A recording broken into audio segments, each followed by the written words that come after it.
Hello, I am Jesus, but today I'm hidden in plain sight as Captain John, piloting Flight 777. Aboard this flight, you'll witness a powerful battle between selfishness and compassion, wealth and humility. What unfolds midair will challenge everything you believe, and the ending may just change your heart forever. On a bright and sunny morning, the small airport nestled in the heart of a bustling city was abuzz with excitement. Families, friends, and travelers of all ages hurried to board their flights, each with their own destinations and dreams. Among them was a young pilot named Captain John. At first glance, Captain John appeared to be an ordinary pilot, neatly dressed in a crisp white uniform adorned with shiny brass buttons and gold insignia. He wore a polished pilot's cap that sat perfectly atop his short, dark hair. However, there was something extraordinarily warm and serene about him that set him apart from the rest. Little did they know, Captain John was no ordinary pilot. Beneath his humble exterior was Jesus in disguise. Jesus as Captain John seems ready to take the wheel of the plane today. The airplane, adorned with shiny paint and proudly displaying the flight number Flight 777, stood tall on the runway, gleaming under the morning sun. As the passengers boarded, their faces beamed with anticipation. As the last passenger took their seat, Captain John stood up and addressed everyone with a warm and welcoming voice. "Welcome aboard, Flight 777, the flight of love.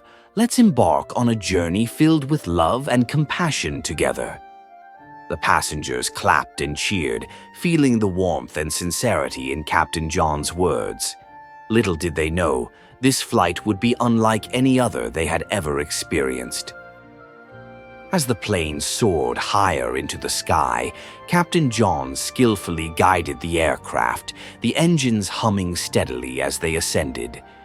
Despite his gentle reminder before, urging everyone to be kind and respectful to one another, there were still passengers who seemed immune to his words. Among them were Mr. Gold and Mrs. Silver, a couple who immediately stood out with their opulent attire and air of superiority. Their expensive clothing gleamed in the light, and they carried themselves with an unmistakable sense of entitlement. From the moment they boarded, they made it clear that they considered themselves above everyone else on the flight. As the plane continued its journey, the voice of Mr. Gold soon echoed through the cabin, raising the tension. He ordered a family sitting in the row in front of him to change seats. "You there! Move!" he snapped. "I paid for these seats. I want to sit at the front where I belong." His tone was harsh, filled with impatience, as if the world should bend to his whims simply because of his wealth. The poor family, hesitant but afraid of confrontation, reluctantly complied, clearing the way for Mr. Gold and his wife. They settled into their new seats, looking around with smug satisfaction. Meanwhile, Mrs. Silver wasted no time in making her own judgmental remarks. "Look at that poor girl's dress. How could she possibly think that's acceptable?" she scoffed loudly, making sure the woman she criticized could hear every word. "And the food? It's not fit for a dog, let alone someone with taste like ours," she added, then laughed with exaggerated disdain. The passengers around them could only glance uncomfortably at each other, but nobody dared to speak up. Meanwhile, Captain John, from his seat in the cockpit, could hear every word. His heart grew heavy as he listened to the selfishness that filled the air. As the night grew late, the quiet in the plane's cabin settled, with most passengers drifting into a peaceful sleep. But suddenly, this peace was shattered. A strange phenomenon began to occur. A red wave burst forth from the hearts of Mr. Gold and Mrs. Silver. This wave, like an eerie dark virus, spread out from them, making the air inside the plane heavy and ominous. The red wave seemed to have a destructive power, and it didn't only affect those closest to them, but began to spread throughout the cabin. What could be called the satanic virus began to infiltrate the other passengers, stirring up panic, unease, and a growing sense of tension in what had been a peaceful atmosphere. Just after the red wave erupted, the plane started shaking violently. Windows cracked and eerie noises echoed throughout the cabin. Outside, the aircraft itself seemed to transform, its sleek, shiny surface warping and distorting in unnatural ways, giving it the appearance of a monstrous creature with jagged, glowing eyes. An eerie, twisted version of what it once was, a true reflection of the chaos inside. The aircraft lurched, as if it were being hit by an invisible force, making the passengers scream in terror, not knowing what was happening. "What's happening?" shouted a panicked voice from the back. "Is the plane going down?" another voice screamed. In the midst of the chaos, Captain John's calm, composed voice came over the intercom. "Everyone, please remain calm. I need you to listen carefully. This is not a natural disaster. It's caused by negative emotions and fear spreading among us. Do not panic. Trust in the love and unity within you. I will guide you through this." Despite his reassuring words, the panic didn't cease. Mr. Gold stood up, his face twisted with fear and frustration, pointing toward the cockpit. "We're going to die, aren't we? This is your fault," he shouted, his voice full of anger. His words, fueled by his own selfishness, seemed to amplify the chaos. Mrs. Silver, trembling, looked around in disbelief. "What's happening to us?" she whispered, clutching her purse tightly. "Why is this happening?" "Stay in your seats," Captain John's voice rang through the intercom once more. "Do not move. Stay calm. I am here to help." As the chaos inside the cabin intensified, Captain John knew he had to act quickly. Without hesitation, he left the cockpit and soared out of the plane, his body glowing with an ethereal light. With powerful wings unfurling from his back, he flew to the front of the aircraft, his hands raised toward the sky. The plane, now a twisted monster in the air, bucked and screeched as though alive, its body contorting violently. Captain John, undeterred by the chaos, began to channel an incredible force through his hands. He spoke no words, but the energy that surged from him was palpable, a divine power that began to shape the very air around him. Slowly, a brilliant, shimmering rainbow appeared, arching out from his hands and stretching across the sky. It was a massive, radiant bridge, glowing with every color of the spectrum.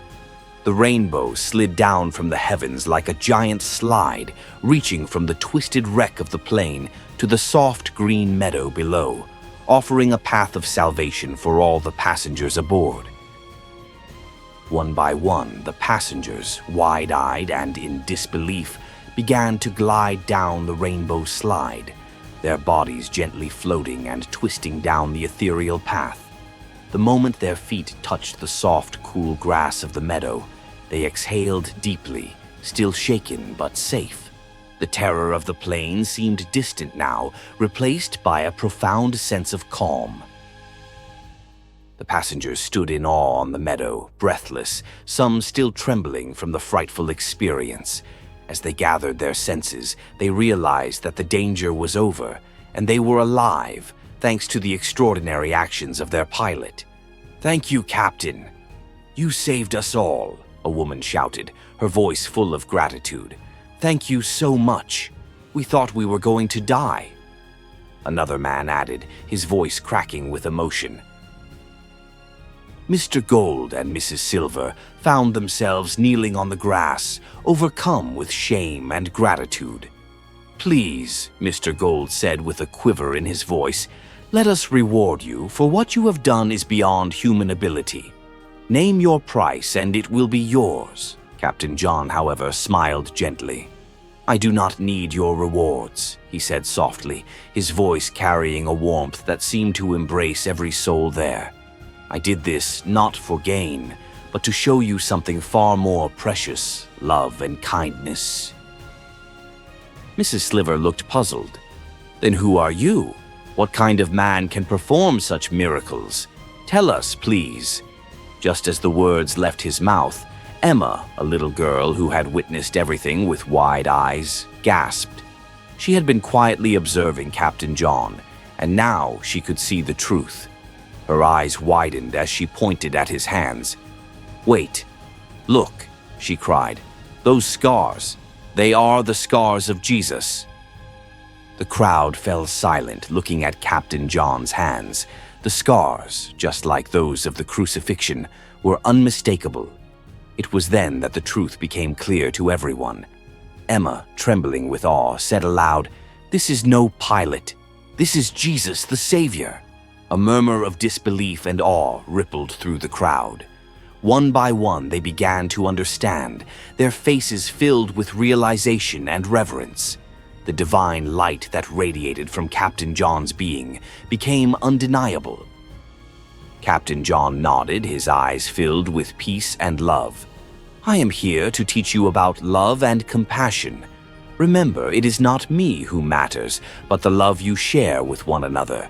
It is love that will save you, not wealth or power." Before anyone could say another word, Captain John turned toward the sky, stepping lightly onto a cloud. The passengers stood in silence, watching as the light surrounded him, and in the blink of an eye, he was gone. The passengers, still reeling from what had just transpired, slowly made their way back to their homes. They returned to their jobs, their families, their everyday lives. But something inside them had changed forever. Mr. Gold and Mrs. Silver, who had once been so consumed by greed and superiority, were now transformed. They found themselves helping those they had once looked down upon, sharing with others, and living with kindness. They too had learned the greatest lesson of all. As the years went by, the passengers of Flight 777 spread the message of love and compassion in their communities. The world around them began to change, ripple by ripple, until it became a little kinder, a little more love, and a little more compassionate.